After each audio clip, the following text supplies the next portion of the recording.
अरे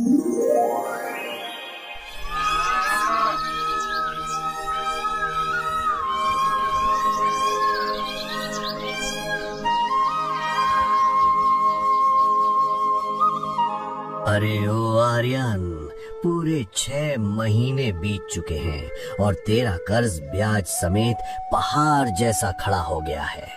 अगर जल्द पैसे नहीं चुकाए तो अगले महीने से ये रकम 2 गुनी हो जाएगी। फिर मत कहना कि सेठ जी हम गरीब हैं, इतना बोझ नहीं उठा सकते। इसलिए बोलता हूँ जल्दी से मेरा पैसा लौटा दो। सेठ जी ऐसा मत बोलिए, आप तो हम गरीबों के माई बाप हैं।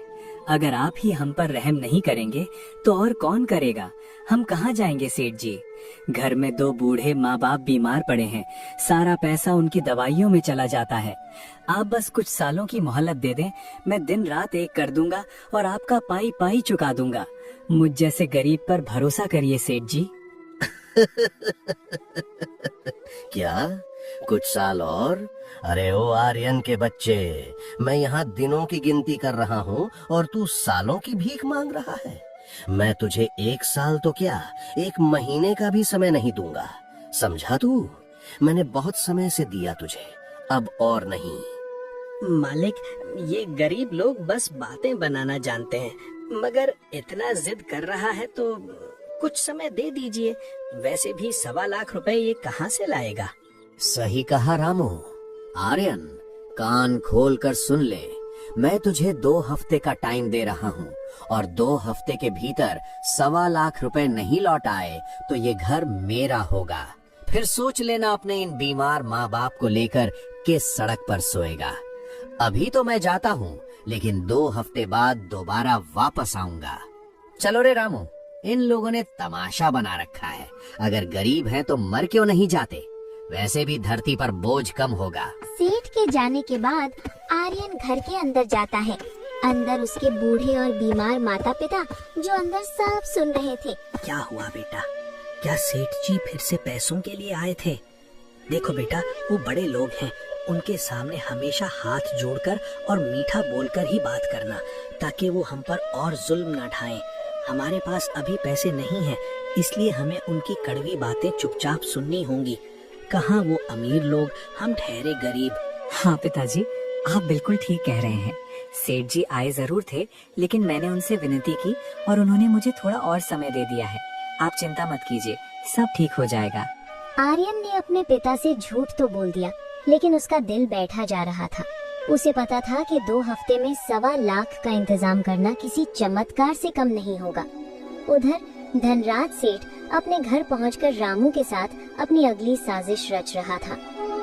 देखा रामू, जाल कैसा बिछाई जाती है। मुझे आज भी याद है जब उस आर्यन के पास एक बहुत ही उपजाऊ जमीन का टुकड़ा है। मैं कितनी बार उसके पास गया कि वो जमीन मुझे बेच दे, लेकिन उसने बड़े घमंड से मना कर दिया था। हाँ मालिक, वो दिन मुझे भी याद है। उसने कहा था कि मर जाएगा पर जमीन नहीं देगा। बस उसी दिन मैंने कसम खाई थी कि इसे सड़क पर ला दूंगा।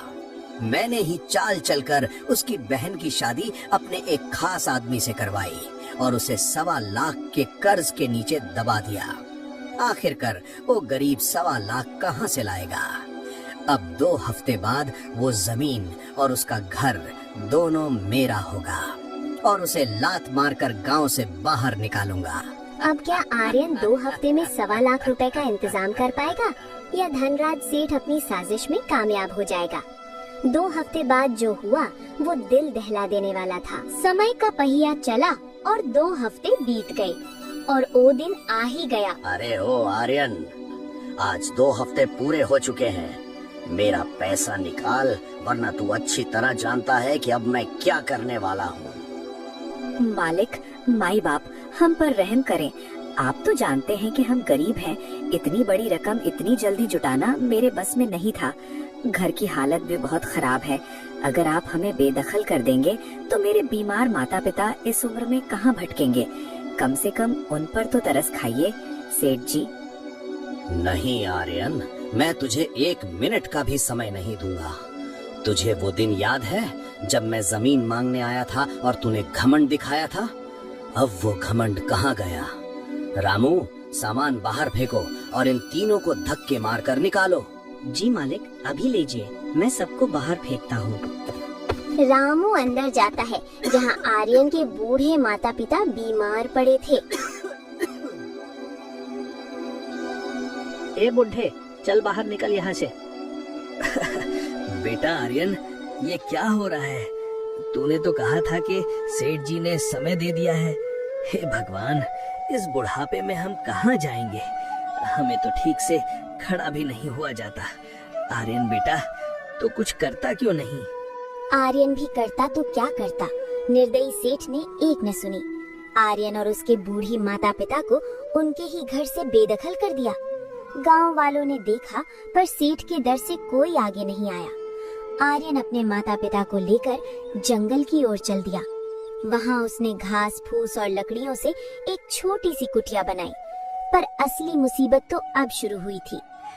मैंने घर तो बना लिया, पर माँ बाप के लिए दवा और भोजन कहाँ से लाऊंगा? जेब में एक फूटी कौड़ी भी नहीं है।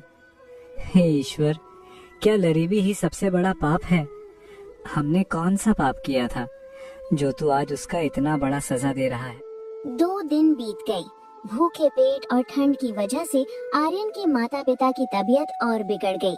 कुटिया के एक कोने में उसके पिता अंतिम सांसें गिन रहे थे। आर्यन बेटा, अब हमें जाने की इजाजत दे। भगवान ऊपर से बुला रहे हैं। हमारे पास दवा के पैसे नहीं हैं और अब शरीर भी साथ नहीं दे रहा। शायद हमने अपनी बेटी की शादी उस सेठ के पहचान में करके बहुत बड़ी गलती कर दी। अब हमें जाना होगा। अपना ख्याल रखना मेरे बच्चे। नहीं पिताजी, आप ऐसा मत बोलिए। माँ, आप तो हिम्मत मत हारिए। मैं कुछ ना कुछ इंतजाम जरूर करूंगा और आप लोगों के लिए दवा का इंतजाम करूंगा।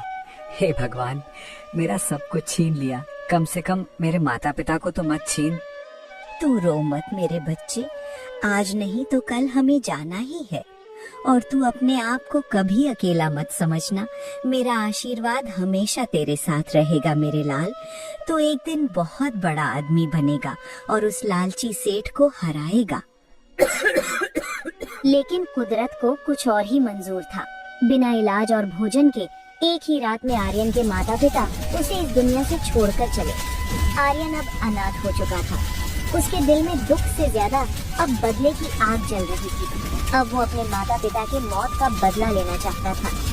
मैं कसम खाता हूँ, जिस सेठ ने मुझे अनाथ किया, जिसने मेरे परिवार को तबाह किया, उसे मैं एक दिन ऐसा सबक सिखाऊंगा कि दुनिया याद रखेगी। अब मैं अपनी बहन के पास जाऊंगा, शायद वो मेरी कुछ मदद कर सके। आर्यन अपनी बहन संगीता के घर पहुंचा। संयोग से उसका पति, जो सेठ का आदमी था, घर पर नहीं था। भैया, आप इस हाल में बिना बताए, और माँ बाप कहाँ हैं? वो साथ नहीं आए? माता पिता की तबीयत तो ठीक है ना?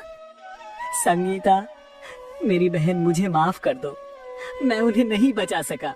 उस जालिम सेठ और तुम्हारे पति ने मिलकर हमें बर्बाद कर दिया।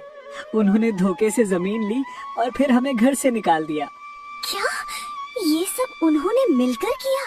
भैया, मैं भी अब इस पापी और खूनी के साथ नहीं रहूंगी। मैं आपके साथ चलूंगी और उस सेठ से बदला लेकर रहूंगी। नहीं संगीता, अगर तुम मेरे साथ आओगी तो मेरा संघर्ष और मुश्किल हो जाएगा। तुम यहीं रहो और उन्हें शक मत होने देना।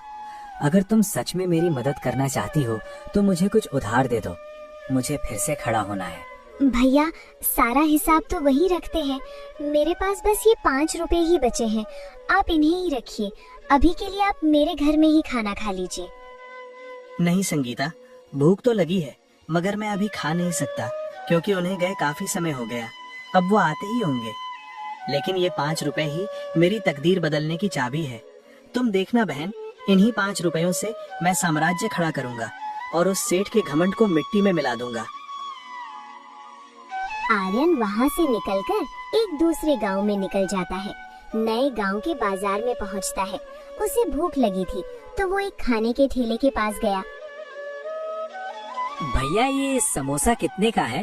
देखने में तो बहुत अच्छा लग रहा है, जरूर ये बहुत महंगे होंगे। अरे नहीं, बस 1 रुपया साहब, खाइए और पेट भरिए। क्या, सिर्फ 1 रुपया? भैया आप मेरा मजाक तो नहीं उड़ा रहे? अब 1 रुपए में समोसा कहाँ मिलता है? नहीं भाई, इस गांव में आप जो भी लेंगे सबका दाम 1 रुपया ही है। चाहे आप समोसा लें या सोने की अंगूठी, सारा दाम 1 रुपए। लगता है आप इस गांव में नए आए हैं। आर्यन का दिमाग चकरा गया था। जिस दुनिया से वो आया था वहाँ गरीब को एक रोटी के लिए तरसना पड़ता था और यहाँ हर चीज सिर्फ 1 रुपए में थी। उसने अपनी आंखों पर यकीन करने के लिए गांव के बर्तन वाले से पूछा, भैया क्या ये पीतल की थाली भी 1 रुपए की है और वो बड़ी हांडी भी 1 रुपए की है क्या? हाँ भाई, आप नए लगते हो। यहाँ नियम पक्का है, गिलास लो, थाली लो या पूरी दुकान, हर चीज का मोल बस 1 रुपया है। हमारे राजा साहब बड़े दयालु हैं। उन्होंने ये नियम बनाया है ताकि कोई भूखा और गरीब न रहे। वाह रे भगवान, जहाँ एक तरफ धनराज सेठ जैसे जालिम हैं, वहीं दूसरी तरफ ऐसे परोपकारी राजा भी हैं। अब मुझे समझ आया कि मुझे यहाँ क्यों भेजा गया है। इन 5 रुपयों से मैं अपनी किस्मत को पलट कर रख दूंगा। आर्यन ने समय बर्बाद नहीं किया। अगली सुबह उसने अपनी बहन के दिए 5 रुपयों से ढेर सारी ताजा सब्जियां खरीदी, पूरी एक ठेला भरकर। वो उस ठेले को खींचकर वापस अपने पुराने गांव के बाजार ले गया। आइए भाई बहनों, ताजा सब्जी, सस्ती सब्जी, बाजार से आधी कीमत पर सिर्फ 20 रुपए किलो। लूट लो भाई, लूट लो, जल्दी आओ, कहीं हाथ से निकल न जाए, जल्दी आइए।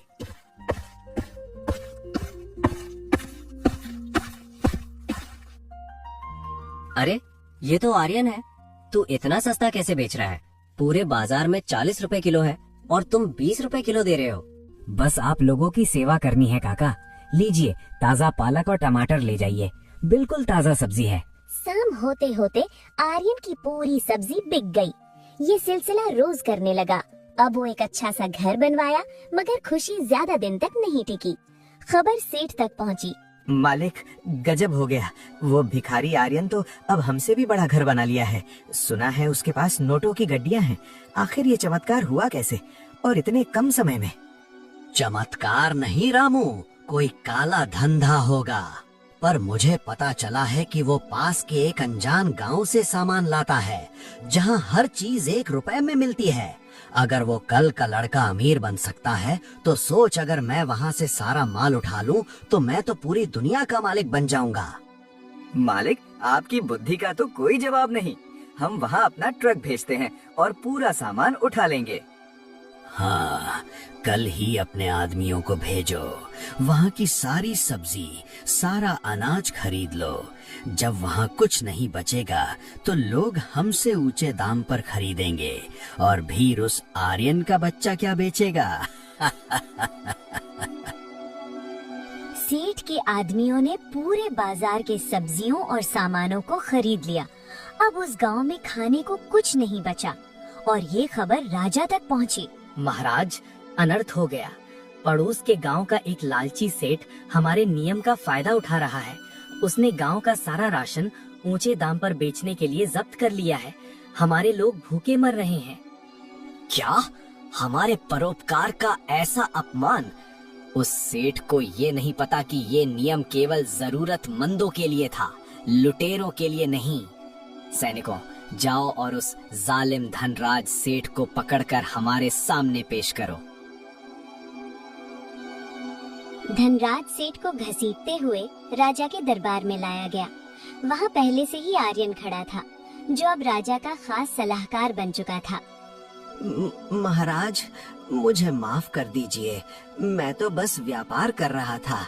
1 रुपए में इतना सारा सामान मिल रहा था तो मैंने ले लिया। व्यापार नहीं सेठ, इसे पाप कहते हैं।